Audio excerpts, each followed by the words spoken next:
massive returns, multiple new champions, dream matches. This is WSC Stage Creator, and I have your SummerSlam 2021 review. Now, SummerSlam this year was big. It was like the new WrestleMania because WrestleMania, it happened during the pandemic times, and they had a little bit of a smaller audience. They only had like 20,000. This one had 50,000 in the Allegiant Stadium in Las Vegas. This was a big time show, but they didn't have a big stage. They had a little entrance way, no pyro, which is really weird, but you know, it looked alright. It didn't look too bad. But SummerSlam pay-per-views are one of the big 4 pay-per-views of the year, but to me, SummerSlam has always not been my favorite pay-per-view. I've liked WrestleMania, I like Royal Rumble, Survivor Series, Raw vs. SmackDown, I like Money in the Bank. SummerSlam is like, for me, you know, 2002, 2014, 2013 are great SummerSlams. Other than that, I don't really see many SummerSlams that are that great. But did this show deliver? I was pretty hyped going into the show, but then CM Punk returned and debuted in AEW, and he kinda took away all the attention from SummerSlam,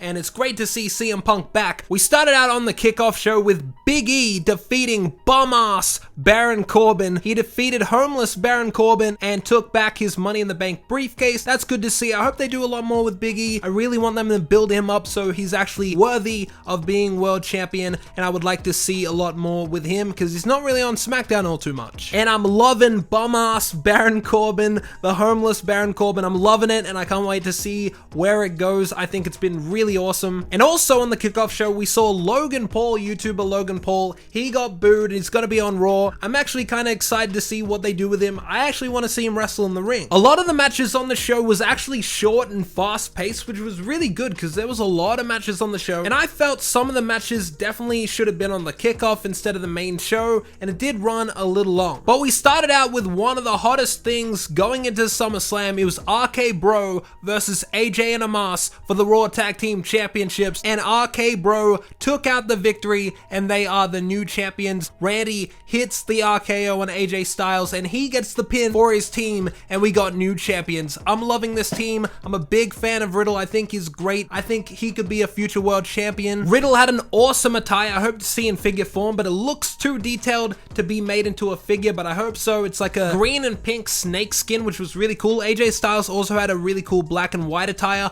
Hopefully AJ Styles moves on to being a single star again. He doesn't really feel as big of a deal as he used to, and I really want him to be at that level he was in like 2016 again, so hopefully he does, and maybe Amos can be a singles guy. This match was really well booked, straight to the point. I liked it a lot, and that was a good way to start the show. Then next on the show, we had Alexa Bliss defeated Eva Marie, and this match I didn't really care all too much to see. They were both stars. Alexa, always great. Eva Marie was looking fine as hell. And Alexa Bliss, I think she's actually pretty cool in this gimmick. I'm not really a fan of the Lily stuff, but you know, I get it. It's like Chucky, Annabelle, a demented doll, you know, I get that. But now that they don't have Bray Wyatt, how are they gonna get rid of that gimmick? Because surely they're gonna go back to the goddess eventually, right? Eva Marie was beating up the doll, but it didn't pay off. Alexa Bliss was beating her up, hit the DDT. Eva Marie was begging for Doudrop to help her, but she wouldn't help her. And then after the match, after Alexa Bliss won, Doudrop seemingly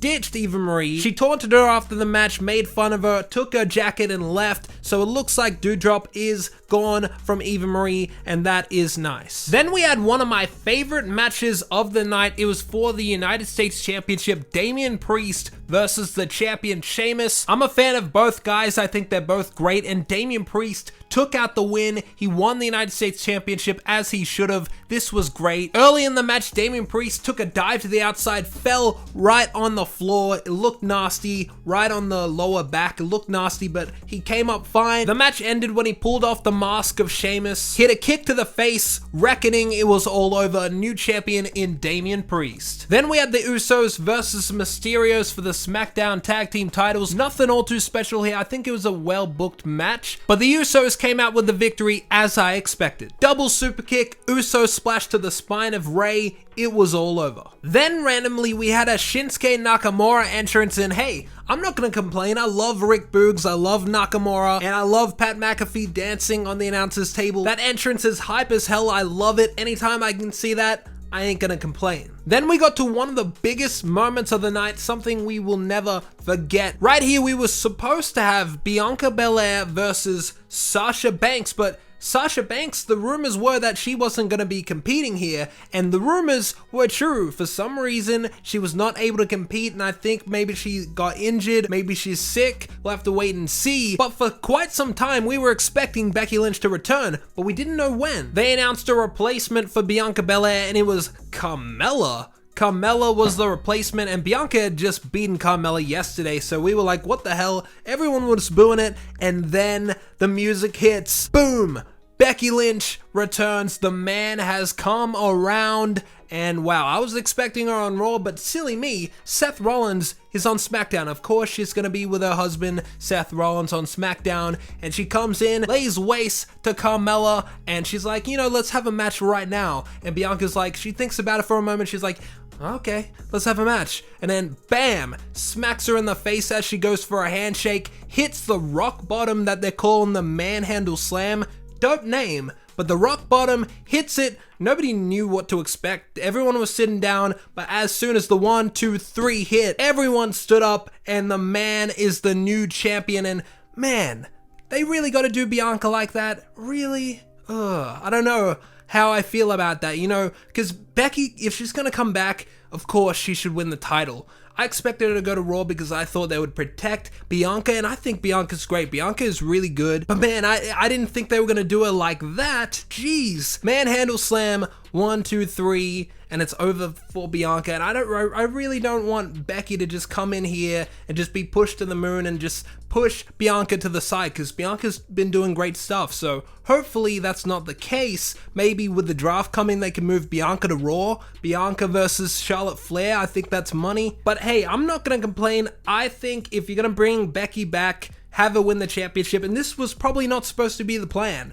If Sasha was still here, Becky probably wouldn't have won the title like this, so they just had to call an audible here, and this is what we got. And I'm not going to complain too much. I hope they don't bury Bianca even more, but you know, I'm happy that Becky is the champion, and I can't wait to see what she does going forward. But I'm super excited to see the man back in WWE. Also, we gotta mention Michael Cole. He was going ham, he was going crazy on the commentary. One of the biggest stars in the world, Becky Lynch is back. Then we got the killer of excitement. It was Drew McIntyre versus Jinder Mahal, a match. Honestly, I know we want to showcase Drew McIntyre and you want to build him into a star. He was the main event of WrestleMania a few years ago, but man, this match should not have been on the show, man. This was just boring, served really no purpose other than to showcase Drew McIntyre at a big show, and yeah, I just could not get into it. Probably shouldn't have been on the show. Claymore 1, 2, 3. You can skip it. Then we got another match that I wasn't really into. It was the triple threat women's match for the Raw Women's Championship. It was Charlotte Flair versus champion Nikki ASH versus Rhea Ripley, and LOL, Charlotte wins again. And of course, she's the GOAT of women's wrestling. They're pushing her to the moon. They give her all the titles. She's probably going to be a 16-time women's champion because they want to make her as good as Ric Flair. And you know, hey, Charlotte's good. I just find her a little bit boring, but I do agree that she is good and that she is like the GOAT of the women's division. And Nikki ASH isn't as over with the fans as they probably hope. And yeah, and I think Charlotte has a SummerSlam winning streak, so you gotta keep that going. And you know, if she's gonna be the GOAT, they want to keep her strong at all the pay-per-views. That's why she beat Asuka at WrestleMania a few years ago. And yeah, she's got a winning streak at SummerSlam, so makes sense. LOL, Charlotte wins. Then it was time for a dream match, and I told you guys, Edge comes in clutch. It was Edge versus Seth Rollins, and Seth Rollins came out looking like he was ready for a pirate expedition. He dressed as, I don't know, Adam Ant. I don't even know who that is. I just found that out, that he was dressed as this guy. I don't know who he is. But the outfit was pretty out there, but it was pretty cool. I don't see them making into a figure, but you never know. Then Edge came out with the Brood entrance, the Ring of Fire with the Brood music. Then You Think You Know Me hits, bam, Edge comes out with the entrance, and this match was pretty damn good. I expected maybe a little bit more. I did do a prediction match of that, so go check it out. It's pretty damn similar. Edge in the match did the move of his wife, the Glam Slam. Edge even risked it all by spearing carrying Seth Rollins through the ropes, man. Think of your neck, dude. And then the finish came and it was very unexpected. Edge beat Seth Rollins by tap out. He made Seth Rollins tap out. He had him in the crossface, let him go, bounced his face off the mat like he was a basketball, then locked him in to a sleeper hold, and Seth Rollins tapped out right there, and Edge wins. It's kind of funny because I had Edge win the match in my figure match with a spear and Roman win with a submission on Cena, but it was actually the other way around. So I guess they didn't want both doing the spear, so I guess that's why Edge made Seth Rollins tap out in this match and Reigns do the spear later on. But between that match and Damian Priest Sheamus, honestly, I think those were my favorite of the night. Then we had a big waste of time for a couple minutes. We had The Miz and Morrison try to deliver some drip wet show. I don't know what the hell they're always talking about with the wet and the drip and the whatever, and then Xavier Woods stole their massive drip stick and then wet him a couple times, and that's supposed to be funny because a guy getting wet is funny. Haha. Big waste of time, but let's get into some of the bigger matches here. We got the 2 world title matches. It was Bobby Lashley versus Goldberg, and no, they did not smash buttons on the controller and just hit finisher after finisher after finisher.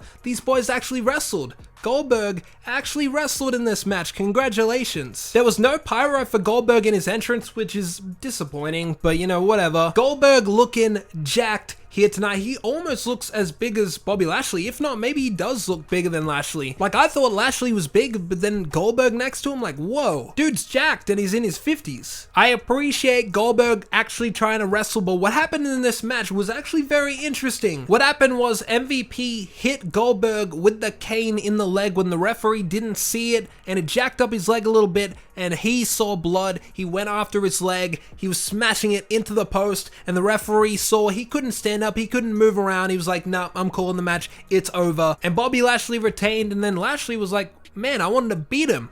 What the hell are you calling off the match for? So he grabs the steel chair, beats the hell out of his leg even more, and then his son Gage comes in. It's like 15-16. Bobby Lashley gets him in the hurt lock, jacks up his neck a little bit, and then Goldberg's like, I'm gonna kill you. I'm gonna kill you, and they're gonna have a rematch somewhere down the line, maybe at Crown Jewel, but I thought Goldberg only had 2 matches in a year, so they must have signed him for some extra, maybe for Crown Jewel. But that's interesting, and I actually really like that because it's setting up another match and built a story here with Goldberg, protected him with the knee thing in the match, and also set up some more conflict with him attacking his son. So I actually really like that. Good on Goldberg for actually trying here. Then we had our main event, the biggest SummerSlam main event of all time. I believe that to be true. That's what they were marketing it as. Roman Reigns versus John Cena. Can Cena get the 17th World Championship? And was this the last time that we seen John Cena? He came out with a new attire commemorating his 16 World Championship wins. The new hairdo looks pretty cool, but this just does not feel like the old John Cena. He ain't Super Cena anymore.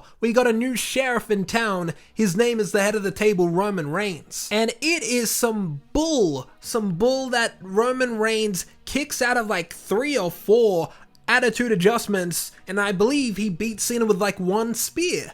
What is up with that? They did the same crap at No Mercy 2017, and geez, why you gotta bury Cena like that? It's like the attitude adjustment is like slamming a guy on a bunch of pillows. It does nothing these days. Even a Super AA, that should be the finish, but Reigns kicked out of a AA through the announcer's table too.